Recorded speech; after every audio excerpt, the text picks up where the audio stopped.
I'm a robot vacuum cleaner, so yeah, I got one gig. I suck up dirt, so pardon my inferiority complex about Geico, who does so much more. Like, not only could they save their customers money on car insurance, but they got fast and friendly claim service too, and an award-winning mobile app. Plus access to licensed agents 24/7. Who am I kidding? I can't even do corners. Uh-oh, choking hazard.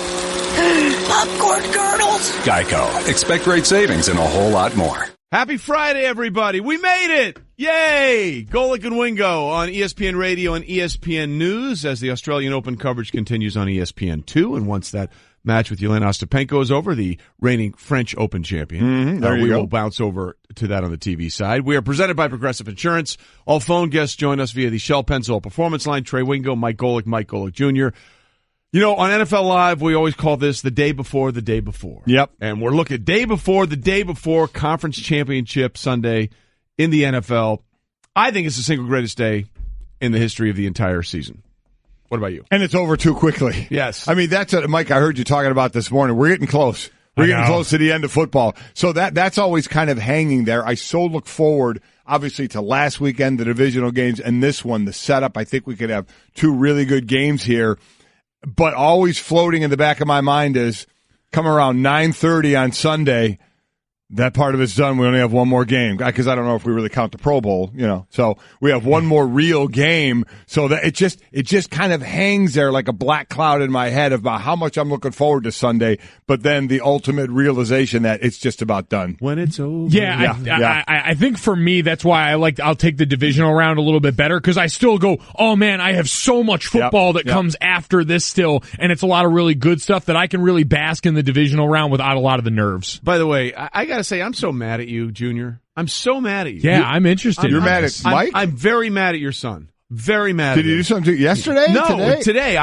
First of all, I'm excited. It's a Friday. Sure. Yeah. Sure. We got conference championship Sure. Sunday. Woo. It's the greatest thing in the world. And I'm Baby. driving in at, it's like 12 degrees. And I'm thinking, okay, this isn't so bad because it was like 4 right, previous week. And then he goes off and starts talking about that golfing rat pack of Smiley Kaufman, Jordan Spieth, Justin Thomas, and Ricky Fowler. Oh, yeah. How they're all freaking loaded and they go on these great trips and they fly their private jets wherever they want. And I start realizing how miserable my existence is compared to them at the age of 24. Yeah, I was feeling pretty good about the way things are setting up for me, and then you have to bring them up, and I feel like the biggest schmuck in the world. Tumbling, man, isn't it? Slice of humble pie for Friday morning. Thanks a lot. The context of that was buddies? Sports best friends, because there was that great piece on Belichick and Nick Saban and their friendship and how coaching friendships really aren't the same as normal celebrity friendships because coaches are largely miserable and most of their time is spent just, breaking down cover 2 and game tape, which is fine and good for that portion of things. But I said, if you want to let me go party with someone, give me that golf rat pack. Like, their life is great. I want to hang out with those guys. They're all rich. Wow, that is true. Right? The private jet. And they're what, 24, 26, 25? They're significantly younger. Yeah. Oh, also significantly richer.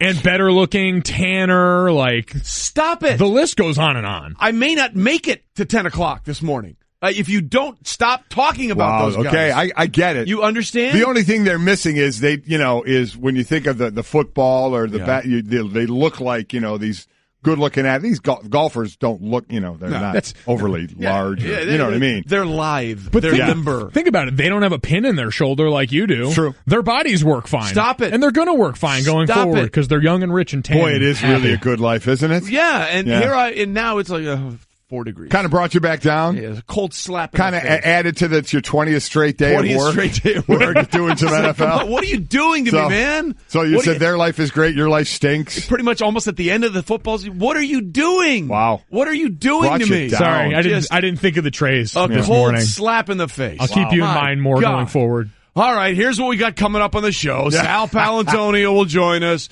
A.J. Boye, one of the great Jags corners, will join us at 7:45.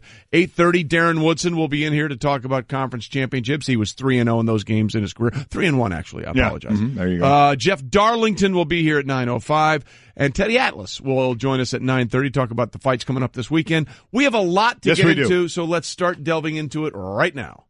It's time for Off the Top. Whether you like it or not, it's just beginning. With Golic and Wingo.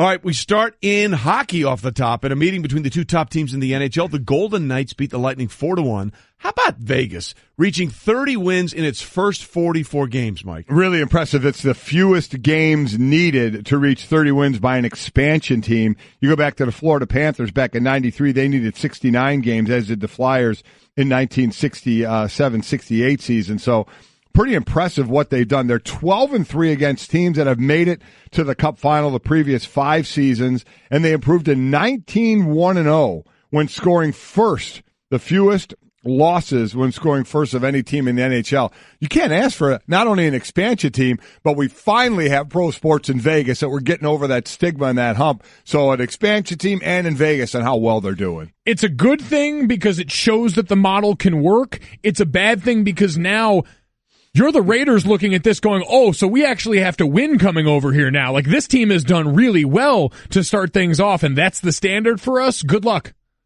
Look, it's a great story because a lot of people were very concerned. Is it going to work? Right. You know, with all the they've come out there and they've killed it. You know, they've done well in attendance with they have 41 home games as compared to 8 with what the Raiders will have. Yeah, and the thing is, people are like, well, will there really be a home ice or for football a home field advantage because so many of the other cities fans will want to come in there?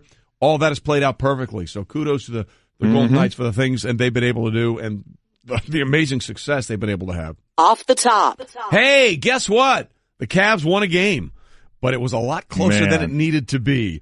They led by 20 at half, but hung on to beat the Magic by just 1 point on Wednesday, Mike. Unbelievable. 20 points at halftime, but they shot 1 of 17 from three-point land in the second half. Were outscored by 19. Isaiah Thomas hit a couple of late free throws here. Cleveland had 3 assists in the second half. LeBron James had no assists and 4 turnovers in the second half, which means they got up by 20 and they played a lot of, hey, I'm just going to dribble the ball down and I'm going to do a lot of one-on-one and a whole lot of standing around, which Isaiah Thomas said after the game, that's something we have to get out of that habit of just playing that one-on-one ball. And that's really always kind of been the Achilles heel of LeBron James-led team, where even going back to Miami, you'd see times where the rest of the team gets caught ball watching when you've got a guy that's as singularly dominant as LeBron James. And like anything else, when stuff goes wrong and they really got to dig deep for what to talk about, whose name do they bring up? It's Kevin Love. It's the number one name coming out of this game. It'll be the number one name going forward for them as they try and find some way, because he's been a guy that's had an interesting time trying to coexist in that offense since Isaiah Thomas came back. Well, look, the more shots Isaiah Thomas takes, the less there are for Kevin Love and to try to get him into the flow. So it's interesting because, you know, I feel like any other year they'd treat this game like a loss. You know, even though they won it, but they've been playing so poorly, and they had a 4-game losing streak, 3-9 going into this. They'll take any win they can get, even though it's against a cellar-dwelling team like exactly Orlando. Right. And how bad are they in the second half? Since Christmas Day, points per game differential, field goal percentage, points in the paint they're giving up, and opponents' 3-point field goals, they're all dead last in the league. Doesn't bode well. No, they got a lot they got to figure out. There's no question. All right, let's stay on NBA in Off the top. The NBA All-Stars were announced on Thursday, and as the leading vote-getters in their respective conferences, LeBron James and Steph Curry will serve as the captains. James will start in his 14th straight All-Star game, breaking a tie with Bob Cousy for the most consecutive All-Star games in NBA history. This one is so we have the starters in the East: Kyrie Irving, DeMar DeRozan, LeBron, Giannis Antetokounmpo, and Joel Embiid. There's a story behind that one as well, making his first All-Star game. And in the West, Steph Curry, James Harden, Kevin Durant, Anthony Davis, DeMarcus Cousins, the teammates there of Davis and Boogie Cousins. So now forget the conferences. It's going to be LeBron and it's going to be Steph Curry that are captains. They're going to do old style pick 'em like on the schoolyard. Yet it's not going to be like that. We're going to get into that in a little while of that move and what they've done. Another sport had done it in the past as well. But what's interesting, there's a player vote involved in this as well. Players, fans, and others who vote in this. The players, the leading vote getter from the player side, Antetokounmpo. He had 226 votes. LeBron James had 220. Wow. It is interesting how the player politics play a role in a lot of this. You saw in the voting, Russell Westbrook, a lot of votes down in that as well. You can very clearly see the guys that are, either respected or really just disliked by their teammates, because there's some that are hard to explain away. Draymond Green's another guy that gets a lot of that. So in general, you can see the sort of popularity contest. A lot of this is like high school, and the one area they failed in is the most high school of all for the NBA All-Star Game. So you're saying personalities and feelings went a long way in all of this. Yeah, they did. Might have been nice then to see that play out like it did in the NHL draft a couple of years ago. We'll get into that. Yes, we will. A little bit later, but we continue. Off the top. The Rockets beat the Timberwolves 116-98 in James Harden's return after missing 7 games with a hammy. Harden scored 10 points, snapping his franchise record 36-game streak of at least 20 or more. Yeah, so he was obviously a little rusty coming back, but the team does well. It was the Rockets' 18th win by 15 points or more. It's amazing, though, when the breakdown of plus-minus, when Chris Paul is just on the court, not with Harden, they were plus 26. Harden just on the floor without Paul, -8. Both of them -3. So been a little different there, but obviously they need both those guys if they're going to try and make any headway at all, which is what everybody's trying to do, just make headway against Golden State. But good to get him back, knock some of the rust off. Yeah, and I think going back to the early formula for success in them in the season, it was how well each of the units did when you could split them up, when you could have one of the guys on the court at any given time, because we talked about this the other day, and when I mentioned Golden State's health being one of the main reasons for their success yesterday, people also pointed out that, well, no, it's the depth that they can just keep throwing these guys at you, and so you've got to be able to attack them and have someone on the floor capable of holding up against them at all times, and that's what the Rockets have going for them well right now, is at the point guard position, they're as good as anyone at all times on the court. They are, and that was off the top. We have an NBA doubleheader tomorrow, by the way, on ABC. Oklahoma City heads to Cleveland to take on LeBron and the Cavs at 3:30 Eastern. Then at 8:30 Eastern, the two top teams in the West, the Warriors and the Rockets, square off in Houston. LeBron is just 25 points shy of becoming the 7th player in NBA history to reach 30,000 points, and we think he'll be in the zone tomorrow. Think so. Is brought to you by AutoZone. Get in the zone, AutoZone. Speaking of getting in the zone, let's get into a football frame of mind, shall we? It is here. I believe the single greatest day of the entire football season, regular and post, Championship Sunday, because you have 2 games with the Super Bowl on the line, and everybody wants to get to the Super Bowl and win it, but to win it, you got to get there. And you never want to come this close and fall just short. So it's Championship Sunday, and on this Championship Friday, we put it out on our Twitter feed. What are your oddly specific predictions for Championship Sunday? Love it. Put it out there, Golic and Wingo, hashtag oddly specific. We saw some great ones in the divisional round. I love when everybody does this. And listen, I never got this far. The closest I got was divisional after we beat the Saints. The Saints in a wild card, went to divisional play the Cowboys, lost, and they won that year. They won the 92 season, that Super Bowl. So I never got as far as a conference championship game or even the Super Bowl. But that line of, I remember Joe Theismann threw it out, I'd rather not go to the Super Bowl than go to the Super Bowl and lose. I so laugh at that as being ridiculous and easy to say when you have a Super Bowl ring already. I have to believe it's got to be worse to lose this Sunday. Yeah. To not even, to be the game away and then not get there and lose on Sunday. Because I get to the Super Bowl and lose, okay, I'm not going to like it. You want to give me the Buffalo Bills going to 4 straight and losing them all? Okay. You want to make me a punchline? Because you had your chance. You want to make me a punchline? Right? You had your Absolutely chance. right. I was there. I was one of the last 2 standing, so I'll take that. You lose this Sunday, man, and you don't even get there. You're kind of your season's done now with no payoff from that. Boy, that's got to be a killer. There's a different feeling in being the only show in town, right? Yep. And when you're the NFL, it's different than even college football, where you really are the last remnant of football that we have for the season. If anyone is coming to the product, they're coming to you for that. So your point, yeah, this is the hellish one that you'll look back on, because in the Super Bowl, certainly the closer you get, the more painful it becomes. Yeah. But I think that pain is different from the pain of going, man, if we had just had our shot. You can at least, sleep knowing, all right, you'll go into that Super Bowl game fully prepared. You'll have everything in your life that you've always wanted to put into that game ready to go. But if you lose out on that opportunity right now, there's I think a deeper sadness that comes with it. I'm just curious, because you mentioned the time you lost to the Cowboys and they went on to win it. I've always wondered this. Does the team that sort of gets eliminated by the team that goes on to eventually win the Super Bowl, do you take any solace out of the fact that at least the team that beat us was the team that won it all? Listen, is there anything you take out of that? It's one of 2 ways. There's the time when it's the Eagles and Cowboys, and there's the hatred between the two. There's the, well, yes, at least we lost to the Super Bowl champ. There's the, oh yeah, but they're from our division. Right. So did we want that? It all depends on the individual. I'm always one of those, if I lose to the team that eventually wins it, that kind of gives me a little bit better of a feeling. Right. At least we went out to the best team. There would be something if we lost to that team and then that team gets smoked the next week or something. So, yeah, if you lose to the team that eventually wins it, I think that gives you a little more oomph. Yeah, absolutely. I would agree. Okay, so that's something that's in play here in the conference championship games. And then we've got Glovegate. Oh, boy. Handgate. Handgate. Tom Brady, for those that aren't aware, the Patriots quarterback, has missed 2 straight media sessions and did not practice yesterday. He was out there stretching and warming up, but he did not take a single snap on Thursday, which is the most important padded practice of the week. And the reason why, because he had his hand jammed by a teammate earlier in the week. He came out there with 2 gloves, one on his left hand and one on his throwing hand, something he never, ever does. And he's supposed to speak to the media today. We'll find out whether or not he actually does one more time. So what is it? What's going on with Tom Brady's right/throwing hand? Well, that kind of depends on who you talk to. Mm-hmm. Here's what our teammate and former Patriot Teddy Bruschi said on the 6 o'clock Sports Center about what's going on with Tom Brady's right hand. I don't think this is serious. I don't think Tom even would hit it on somebody's helmet. No one would ever get close like that. I'm assuming that it was a handoff. It was a handoff to a running back. He sprained a finger, sprained a thumb. He'll be okay. Okay, so there's Teddy Bruschi saying, and nobody knows the Patriots better than Teddy.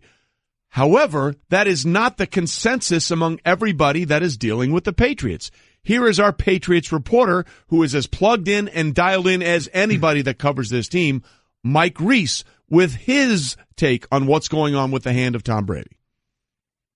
This isn't something to dismiss as insignificant, but they do believe it is something that Brady can manage, and it might affect him in Sunday's AFC Championship game to a degree here. And here's the thing. The Patriots' actions have reinforced this. They have just 2 quarterbacks on their roster, and if they felt like Brady couldn't play, they probably would have made a move for a 3rd quarterback. But it is significant that Brady was not at practice today. This was a full pads practice, their most important practice of the week. So that's where we are. Yeah. Brian Hoyer took all of the first team reps in this practice. And going back to the glove thing, which makes it a little more curious, Mike Reese, again, he does a great job, tweeted this out yesterday from a conversation that somebody had with Brady on December 29th, 2017, because we're talking about cold weather games, on how Brady feels about wearing gloves during games when the weather was in mind. Quote, "Early in my career, I tried using a glove on my throwing hand a little bit. It didn't go too well. I think it's better without." So when those words come out of Tom Brady's mouth less than a month ago, and then you see him out there with 2 gloves, not only on his left hand, but also on his right and throwing hand, it makes you wonder what's on that hand, what's wrong with that hand, and is there something on that hand that he doesn't want people to see? Oh, I don't think there's any doubt. He doesn't want anybody to see the hand. He doesn't normally wear 2 gloves. So, or he just knew he wasn't practicing and wanted to keep his hand warm. But I'm more thinking that he wanted to keep it covered up. He wasn't at the 2 times he was supposed to talk this week. Correct. He didn't talk. I'm sure he didn't want to have anybody get a look at the hand, whatever it is. You know, we sit there and we hear sound. I'm not there. Teddy Bruschi, we got to believe. Now, is he still in getting the inside information? I have no idea. I don't know. Maybe he is to know how he hurt his hand, because he said he doesn't think it was a defensive player. Now, that may be a way of kind of getting the defensive players, of which one he was one, off the hook, saying don't blame us. Nobody would get close enough to Tom on that. And listen, there is the cone around a quarterback. Believe me, I know that. Wall. There is absolutely the cone. But, man, you never know. You're doing blitz period. You get a blitzer. A lot of times we'll run in and kind of go by the quarterback. People get close to the quarterback. So is it out of the realm that he could have thrown the ball and hit his hand on someone? Absolutely not. Absolutely could have done it with a handoff as well. So I agree with Teddy saying all the different ways it can happen. He kind of took the defense out of the equation. Yeah, that was transparent, man. That was Teddy caping for his side of the ball, and so locked in the Patriot way. Like, there is no way a defensive player for the Patriots would have ever been inside the cylinder. That is not the Patriot way. Like, all right, man. Like, listen, I know defensive players pretty well. You guys are pretty apt at finding your way into the cone. That is the number one source of fights in the midst of football practice. You're right. Is a defensive lineman usually finding his way into the cylinder with the quarterback. quarterback. Now it becomes interesting with Brady because you look at this, there's clearly something. Like, what extent to this we'll see determined. Right. None of us are anticipating Brian Hoyer actually trotting out there and starting. But to the point you always bring up when you've got a player injury, if it's something wrapped, if it's something taped a little extra, your number one inclination is to test it a little bit. Now, hitting Tom Brady as a means of cutting off the heads of the snake is not an unusual tactic. You want to do it anyway. But if you even get close now, if you do get in that cylinder where he's following through, and he's got to think about that a little bit, where that hand, if that maybe is the way that it came about, and all of a sudden when people and bodies are close around, if he's thinking about following through and hitting that hand again, does a ball sail a little bit? Because the margin for error against this defense last week, with two of the best offensive weapons in Bell and Antonio Brown, was razor thin. So if you sail even a little bit, those DBs are right there, stuck on everything like glue, and those are the balls that are difference makers. And also, depending on the injury, is it a thumb, which would make it hard, you got to grip that ball. And also, defenders, when they come and rush, what do they normally do? They chop. They're going to chop at that right arm, right hand, so he can get that thing chopped again. But again, we don't know what the injury is. A finger, a hand, closer to the wrist, a thumb. We don't know. Well, Ben Volen, who was on with Fitz in Spain, who works for the Boston Globe, said they were examining the pictures of that right gloved hand as much as possible, and it looked like there was something under the glove on the thumb. Right. If it's the thumb, it becomes increasingly more significant because that's the grip pressure. That's holding the ball. That's where you get the touch. Volen said he thought on a scale of 1 to 10 it was a 6 or 7. So I think the actions tell us a couple of things. Number one, the fact that the Patriots have not signed another quarterback believes that they think Tom Brady will find a way to play. However, the fact that they have canceled 2 media appearances and he didn't practice also tells us that it's something. We don't know what it is, but it's something that is bothering him and the team to a certain degree. I agree, because, Mike, as we know, it's a big practice on Thursday. Yeah, I mean, without a doubt, it's a big practice on Thursday. For the offense, I saw Dante Stallworth tweet this out yesterday. It's third down. Yeah. It's a big day. You do the run install on the first practice of the week, so in the NFL it's Wednesday, and then Thursday's that third down package. So it is no doubt a huge day. So what happens going forward, this is going to be huge. And we may get some juice because during this show, Bill Belichick has his presser at 9 o'clock or 9:05, so this show goes to 10. Maybe we'll get some good info. Well, he's not going to get out there and say, here's what happened. It's a fourth metatarsal sprain right between here. We're going to get such a great explanation of this. Let me put it this way. Unlike the tweets we want from you guys, he will not be oddly specific in any way, shape, or form. But again, it's something we'll monitor throughout the day, and we'll talk about it with our football guests. And we got a lot to get into, including, look, we love NBA Commissioner Adam Silver. We think he's very progressive. He's very forward-thinking. However, he may have gotten something wrong. We'll talk about that. Golic and Wingo with you on a Friday morning. Glad you're with us on ESPN Radio and ESPN News right now as the Australian Open continues on ESPN2. And once that match is concluded, we'll bounce over there on the TV side. We are presented by Progressive Insurance, and all phone guests will join us via the Shell Pennzoil Performance Line. And I think it's very important that we mention we are presented by Progressive Insurance, because the common thought has been about NBA Commissioner Adam Silver is that he has been very progressive. Yes, he has. Very, very forward-thinking in a lot of ways that has been really great for the NBA. And we can certainly attest to that here at ESPN. Our ratings are up double digits on NBA games. The league is fun. It's interesting. It's exciting. This past week, it's been a little fighty, a little angry, a little breachy, all that kind of stuff that makes for interesting talk and tension. But we're getting to the All-Star game, which is going to be February 18th, I believe, correct? I believe so. And they're doing things differently this year. Instead of conference, East versus West, basically we have the 10 starters, we have the 2 captains, Steph Curry and LeBron James, and then they're going to pick their squads. And this sounds wonderful. It'll be like the old school, I want that guy, fine, I want that guy, and the intrigue of who did he take, why did he take, and where did he go with that guy? Except we're not going to see any of that. No, we're not. No, we're not. They're not televising it. It's not going to be made public as to how these teams are selected and who they picked and why they picked them in that order. To me, it's a waste of time then of doing this. I mean, I don't know why you're doing it if you're not letting people in on this. That's the fun of this is you're picking this person, and like you said, Trey, why? So we don't know how they're really going to do that. They may pick the names out of a hat. They may pick them and then they may rearrange them so it fits up as a better matchup. So I think they absolutely, for as much as they've done good, and you just listed a lot of the things, Trey, I think they blew this one. And they did it because of the players and their hurt feelings. I mean, to me, it just sounds ridiculous. Now, LeBron said he wishes it were televised. John Wall says he wishes it were televised. Maybe it's easier to say that when you know it's not going to be televised, that you wish it was. Well, it's easy to say that when you know you're not one of the guys that's going to get picked last. It's exactly right, and he's actually one of the guys that's picking. So I think they blew this one. From 2011 to 2015, the NHL did this, and the players bought in. They had fun with it. One of the things the NHL did is if you were picked last, you got a car. In fact, the first year they did it in 2011, it was Phil Kessler that got the car. You had times where Kessel, that got the car. You had Alex Ovechkin at one point holding up a sign that said, "Don't pick me," because he wanted to be last to get the car. The players all bought into it and had fun with it, but we're worried about hurt feelings from these NBA players, but that's the intrigue that would have made this fun. Now, to me, it's a complete waste of time and means nothing. Commissioner Earthworm Jim let us down. There's no doubt about that. Earthworm Jim. And I think because the real shame of it is that's been the intrigue in the NBA for the last few seasons, especially is the off-court drama. It's why the Knicks were relevant for so long last year. The off-season for the NBA has been almost as much fun as the regular season because of all that stuff. It allows everyone to be relevant regardless of record and regardless of the gross talent gap between Golden State and everyone else.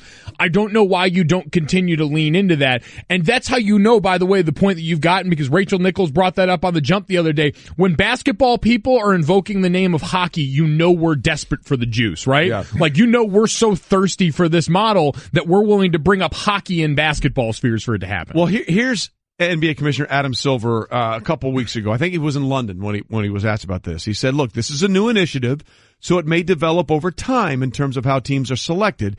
Yes, it would be more fun if we had a public draft. On the other hand, I recognize that in picking a team to perform in the here and now, it's a little different than drafting. Silver went on to cite a sense from the players, end quote, that it could put them in a compromising position to publicly choose one player over the other. To which I say, so what? So what is? So what? Like, are you serious? We're all adults here, aren't we? I mean, I guess not, but at times. But I mean, are you kidding? These are all-stars. These are the greatest players in the world, and they're going to get petty about where they're picked and get their feelings hurt? I mean, these guys all went through the draft, right? Yeah. Like, we did this already. Wouldn't you want to see whether or not LeBron would take Kyrie? If you were, LeBron gets the first pick, by the way, because he had the most votes. Who would be your first pick? Again, here's the starters in the East. And again, you can pick any of them. Yeah. Kyrie Irving, DeMar DeRozan, Giannis Antetokounmpo, Joel Embiid, and then LeBron, obviously. And in the West, it's Steph Curry, but he's a captain, so can't be picked. James Harden, Kevin Durant, Anthony Davis, and DeMarcus Cousins. So you're LeBron. Trey, who are you picking first? For the intrigue, Durant, but I think I might pick Giannis first and foremost, just because he gets the name Freak for a reason.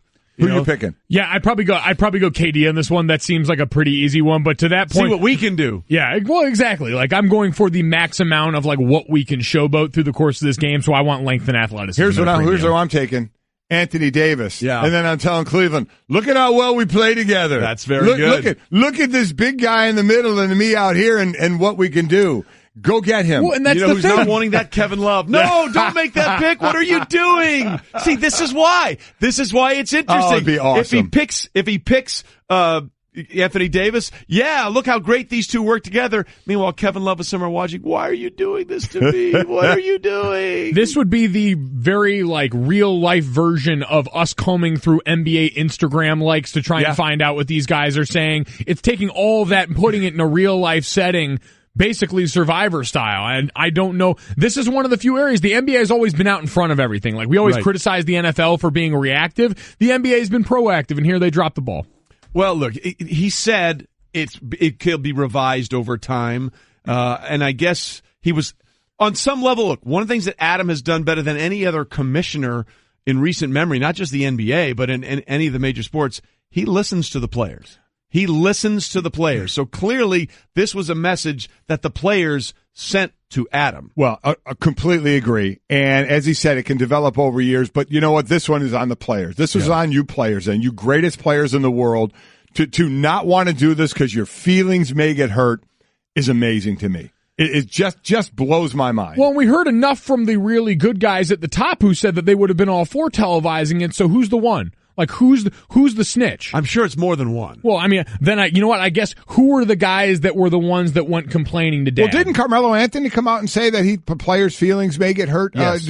So, again, to which we respond, so? If your feelings get hurt, that's a you problem, okay? I mean, this is supposed to be the entertaining part of it. You guys have been picked as the starters, the best players in the NBA, the best players in the world, and you're going to have an issue with this? In fact, I'm amazed. Shouldn't we take it one step further? Like, not only should this have been televised and we see who it is and we see how this plays out, but how about during the game, after every quarter, the least likely or the least most contributed guy in your team, he gets traded to the other team. You ship him off to the other side. He has to go play what does the other team want him for? They got to give one back. They got to give one back. It's like it goes like Survivor style. You're the tribe has spoken. You're out. Let's let Twitter do it. Live vote during the game. You get to vote someone off the team after every quarter. These are all wonderful ideas.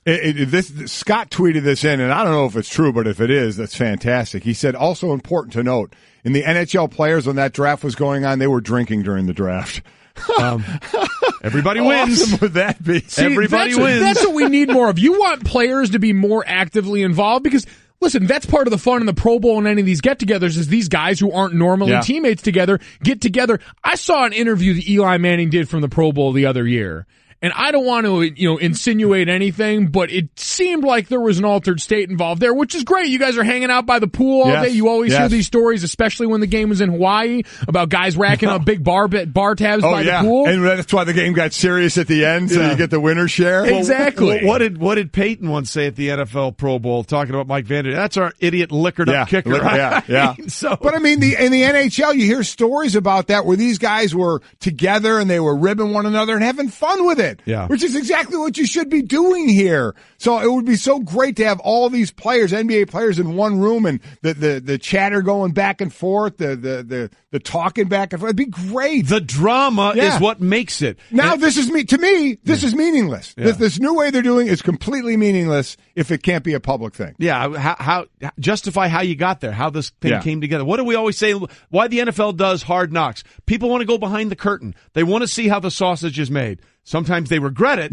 but they want to see how the sausage is made. And to your point about the NHL players, having worked as a local sports guy where you cover teams, they're great, aren't they? The NHL players were always the most low key, whatever. Happy to do this because they realize it's either this or maybe we're pumping gas in Winnipeg in February. And that's not so great. You don't have to worry about them flying their private jets to exotic locations with each other during the offseason. Why you got to bring me down again? We were here again. There you go. And you brought us down. Yeah. You are the show killer this morning. You are the buzz killer, and I'm not happy anymore. Everyone has their role, Trey. Coming up, more on Tom Brady's hand. Plus, Sal Pal is ready from Philly. Golic and Wingo with you on ESPN Radio and ESPN News right now until our coverage of the Australian Open concludes, and then we'll bounce over to ESPN2 on the television side. We've got a lot to talk about coming up later on today. We'll have Sal Palantonio join us, AJ Boye, the Jaguars cornerback. See if we can get him to weigh in on Handgate. As Darren Woodson will be here as well. The second most prominent hand injury out there, or popular hand out there. Besides? J.P. Pruitt. Oh, you went Zoolander. David Duchovny. Got the glass around the hand, right? J.P. Pruitt, who was a hand model. The greatest quote from Zoolander, from J.P. Pruitt, the hand model. I'm a hand model, mama. A finger jockey. We think differently than the face and body boys. We're a different breed. As George Costanza on Seinfeld. There you go. Also a hand model. And by the way, we're talking about this because of the concerns over Tom Brady's right hand. Again, he did not practice. He had a glove on it when he was just warming up yesterday. And if you think it's just us, here's the headline in the Boston Globe story this morning about this. Fear grips Patriot Nation. Oh, boy. And they have that headline with a picture, a pretty close-up picture, actually, of Brady and Hoyer standing next to each other. Again, Brian Hoyer took all the first-team reps, and I'm now doing to this photo what every Patriot fan is doing for every picture or piece of video they have of Tom Brady. I am looking at this picture as much as I can, and what I can ascertain from this photo is you see his right thumb under the glove, and the right thumb is sort of extended farther Looks like it has a away brace on it, right? Than the rest of the fingers, and it's squared off at the top of the finger where it would normally be rounded. So Mike, let me ask you this. We all think Brady's going to play. Yes. But there's obviously something with the hand, the thumb, whatever, and doubtfully it's going to be 100% by Sunday. And they don't take everything from shotgun. they snap the ball some. So as a former center, snapping the ball to a quarterback, what is that process going to be? Are they going to have, I guess, depending on the injury, but just the ball hitting the hand, whichever hand it's going to hit. I don't know how Tom's hands are underneath, but from that side of it, of how painful that could be. Yeah, well, and you've seen over the years quarterbacks kind of manipulate their hands depending on the nature of certain injuries. So that one's all on a comfort level for Tom, and that's something you just start working on now in practice if it is truly going to be different. But you have to commit to it, because one thing is there are hours and hours that go into deciding where the Q center exchange is going to hit. Every quarterback's got their spot, and you make very sure that when you know who you have under center, you know where their hands are going. You know the spot that you need to hit. So in this case, that could change, right? In this case, if they had the injury, whatever hand's on top, I don't know how easy it is to switch hands or turn hands. However, I don't know if it would be a switch as much as sometimes you'll see quarterbacks separate and go for a clasp instead of that. I've seen enough over the years where guys will try and do something different, and it's all just going to be what gives Tom the least amount of pain, if there's anything he can do about it, or if it's something that's just going to have to be the way it is. Just like we're asking for oddly specific predictions, this is an oddly specific question because you've had more hands on your butt than I have, being a center. Yeah.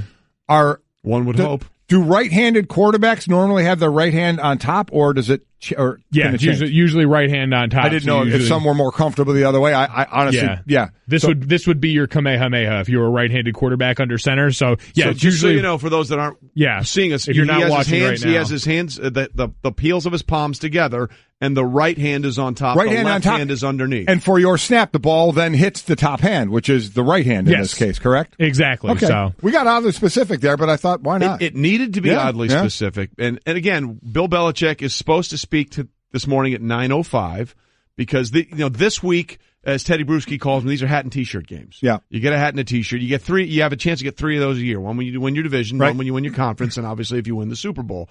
And so people need to understand, like, the press conferences this week are not run by the teams anymore. These are all run by the leagues. The league takes care of this now. So these are the protocols that the league puts in place for conference championship week, and also they handle all the press conference and the press responsibilities during Super Bowl week as well. So it's not the team that's setting this up anymore.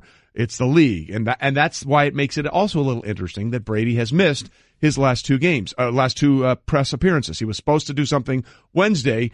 He didn't. He said they'd do it Thursday. Then, of course, he was out there with the gloves on, didn't take reps, and they announced he would not be speaking on Thursday. He'll speak today. We'll find out if he speaks today. Yeah, as we always say, he's going to speak today until he doesn't. Quick tweet from Josh. Enough with the gate nonsense. Everything that happens doesn't need to have a suffix gate attached to it. Stop sounding stupid. Sounds like Twittergate to me. Gate. Sounds like Twittergate. I need Garoppolo Gate. If God loves us, Jimmy G will tweet out a picture of his hand during the third quarter of this game. There you go. All right. Feel better? That was like dumb. You want to hear the most annoying sound in the world? Yeah. Gate! Who was that again? Josh. That was for you, Josh. And that was the Straight Talk Wireless, nationwide coverage on America's largest and most dependable 4G LTE networks. There's no sense in worrying about Straight Talk because there's no gate attacks. Coming up, we'll go to Philly. Sal Pal is there with his newspaper, but he's not pumping his gas. That's all ahead. I'm a robot vacuum cleaner, so yeah, I got 1 gig. I suck up dirt, so pardon my inferiority complex about Geico, who does so much more. Like, not only could they save their customers money on car insurance, but they got fast and friendly claim service too, and an award-winning mobile app. Plus access to licensed agents 24/7. Who am I kidding? I can't even do corners. Uh-oh, choking hazard. Popcorn kernels. Geico. Expect great savings and a whole lot more.